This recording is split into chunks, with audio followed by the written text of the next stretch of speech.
এই জায়গায় না আসলে বুঝতামই না বুড়িগঙ্গা নদীর এত সুন্দর একটা ভিউ। সবাইকে ঈদ মোবারক। চলে আসলাম ঈদের দ্বিতীয় দিন বুড়িগঙ্গা রিভার ভিউ রেস্টুরেন্টে। তো আমরা লিফটের জন্য দাঁড়িয়ে রয়েছি, কারণ লিফট থেকে মানুষ বের হবে, তারপর আমরা যাব। তো আমরা লিফটে এখন ঢুকে গেছি। তো এখানে সনি একটু পোস্ট দিচ্ছে। এখানে আমি, আমার মেয়ে, তোমাদের ভাবি আর আমাদের একটা ভাগিনা। তো আমরা এই চারজনই এসেছি। ভিতরে ঢুকে গেলাম। ভিতরে ঢোকার পরে দেখলাম আসলে সুন্দর একটা জায়গা, এত সুন্দর একটা ভিউ। বিকাল বেলা তো বলার বাইরে।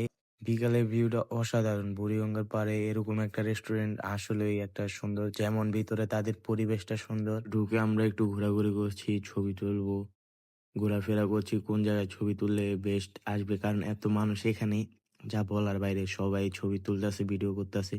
তো আমরা এখন নিচের দিকে যাব, নিচে যেয়ে ঘুরে আসি, কারণ নিচেও আমরা চলে যাব নিচের প্লেসটাকে দেখতে। দেখি নিচের প্লেসটা কত সুন্দর। গেলাম, আর এখানে আছে তাদের ভিতরের কেবিন।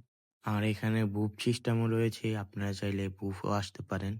বাইরে নেমে দেখি এখানে অনেক মানুষ। এখানেও চেয়ার টেবিল কিছুই খালি নেই।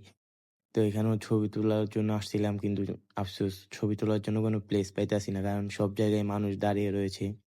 তো এখানে আমি আমার ওয়াইফ মিলে একটা পোজ দিলাম, দেখি কিরকম লাগে। তা আসলে এই রেস্টুরেন্টটা এক কথায় বলতে গেলে অনেক সুন্দর একটা রেস্টুরেন্ট। এখানে আসার পর অনেক বেশি ভালো লাগলো। তাদের পরিবেশ, তাদের রেস্টুরেন্টের যেই ডেকোরেশন রয়েছে, এত সুন্দর করে তারা সাজিয়েছে যা বলার বাইরে। টেবিল ফাঁকা পেয়ে আমরা এখন বসলাম। আর এখানে সন্ধ্যেবেলার ভিউটা এত সুন্দর যা বলার বাইরে। এখানে যখন সূর্যটা ডুববে তখন আপনারা স্পষ্টভাবে বসে দেখতে পারবেন। আর এখানে আমরা এখন বসে আছি, আমাদের অর্ডার দেওয়া শেষ খাবারের জন্য। আর আমার মেয়ে একটু দুষ্টুমি করছে। তো এই সবাই যদি ব্লগটা ভালো লেগে থাকে অবশ্যই like, comment, share and subscribe করে দিবেন। আর আপনারা তো দেখতে পারতাছেন রাতের ভিউ, সন্ধ্যের ভিউ, বিকালের ভিউ, অসাধারণ একটা জায়গা। প্রায় ২০ মিনিট অপেক্ষা করার পর আমাদের খাবার চলে আসলো। তো এখানে আমরা খাওয়া-দাওয়া শুরু করে দিলাম। তো সোনিয়া অর্ডার দিল থাই স্যুপ তার জন্য, আর আমি অর্ডার দিলাম পাস্তা। আর এই জায়গায় রাতের ভিউটাও সুন্দর, ভালোই। আপনারা দেখতে পারতেছেন। কারণ রাতের বেলায়ও অনেক ভালো লাগে এই জায়গায়।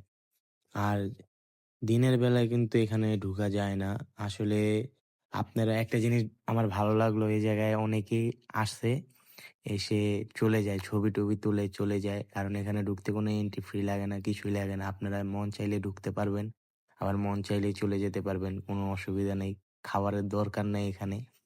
এই জিনিসটা দেখে আমার অনেক ভাল লাগলো। কারণ এখানে যাওয়ার পর আমরা দেখছিলাম প্রায় অনেকেই চলে যাচ্ছে এখান থেকে খাবার না খেয়ে। কারণ এই জায়গার খাবারের রেটটা একটু বেশি, তাই বলে। তো এখানে আমরা খাওয়া-দাওয়া করছি, আর সনি একটু দুষ্টুমি ফাইজলামি করছে। সে একটু খাবারের রিভিউ দিচ্ছে কোনটা কেমন না কেমন। আমাদের খাওয়া-দাওয়া শেষ। আমার মেয়ে একটু টিস্যু দিয়ে মেকআপ করছে, বলতেছে, "পাপ্পা আমি মেকআপ করছি।" তো সে একটু বাইরে গেলে অনেক দুষ্টুমি করে।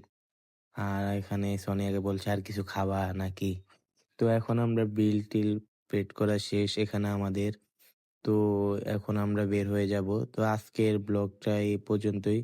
যদি ব্লগটা ভালো লেগে থাকে অবশ্যই like, comment, share and subscribe করে দিবেন।